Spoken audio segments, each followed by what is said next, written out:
भानपुर गांव दिन भर आवाजों से गूंजता रहता, लेकिन शाम के 7 बजे के बाद सब कुछ शांत हो जाता है। हर तरफ सन्नाटा छा जाता था। 7 बजे के बाद लोग गाड़ी चलाते चलाते उतर जाते, क्योंकि गाड़ी की आवाज ना हो। टीवी भी बंद कर दिया करते। इतना ही नहीं, 7 बजे के बाद कोई बच्चा भी रो रहा होता तो उसका मुंह बंद कर दिया करते। शाम के 7 बजे एक आदमी दबे पांव जा रहा होता है कि उसके सामने एक चूहा आ जाता है। चूहा देख आदमी की डर के मारे चीख निकल गई। उस आदमी के वहीं जगह पर चिथड़े उड़ जाते हैं। सबके साथ ऐसा ही होता, जिसने भी थोड़ी सी भी आवाज की तो उसके चीथड़े उड़ जाते, भले ही गलती से आवाज हुई हो। अगले दिन भानपुर में गलती से राइस स्टार घुस जाता है। अनजान राइस स्टार आगे बढ़ रहा था कि तभी शाम हो जाती है। चारों तरफ एक ही आवाज गूंज रही थी। 7 बजने को कुछ ही मिनट है। तभी राइस स्टार देखता है कि बाजू से एक आदमी राइस स्टार के सामने कार खड़ी करके धक्के मारते हुए ले जा रहा था। राइस स्टार हैरान हो गया। वह फिर अपनी बाइक से उतर के उस आदमी के पास जाता है और उसे कहने लगता है, अरे मुझे एक बात बताओ कि तुम गाड़ी चलाते चलाते धक्के मारने क्यों लगे थे, और ये अजीब सी आवाज क्या है? वो आदमी बोला,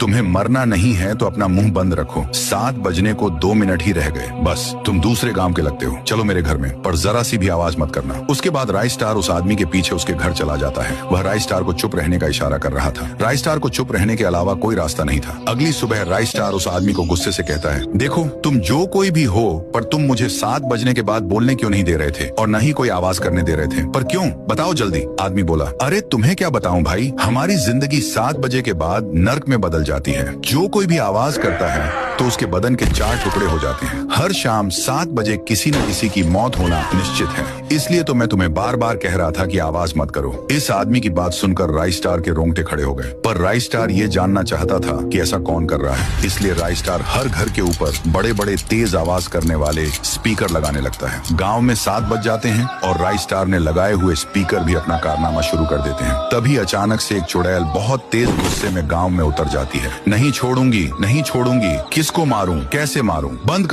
करो आवाज। चुड़ैल के कान से खून निकल रहा था। तभी राइस स्टार चुड़ैल के सामने आता है। अच्छा, तो तू ही है जो 7 बजे के बाद आवाज करने पर मारती है? बता, ऐसा क्यों करती है? चुड़ैल बोली, अरे चला जा यहाँ से, पहले ही मेरा दिमाग खराब हो रहा है। मैं तुझे क्यों बताऊं? राइस स्टार बोला, अगर तू नहीं बताएगी तो जिसमें से ये आवाज आ रही है उस स्पीकर की और आवाज बढ़ा दूंगा। नहीं, ऐसा मत करना, आवाज मत बढ़ाना, मैं सब बताती हूँ। दरअसल मेरा नाम चमेली है। जब मैं इस गाँव में JEE की एग्जाम देने के लिए आई, कल मेरा एग्जाम था, इसलिए मैं पढ़ती बैठी थी। पर मेरे रूम के बाहर कुछ गुंडे नशे की हालत में गाने की आवाज फुल बढ़ाकर नाच रहे थे, इसलिए मैं उनके पास चली गई। ये तुम लोग तुम्हारे बाप का राज है क्या? इतने रात में गाने की आवाज बढ़ाकर पार्टी कर रहे हो? अभी के अभी बंद करो।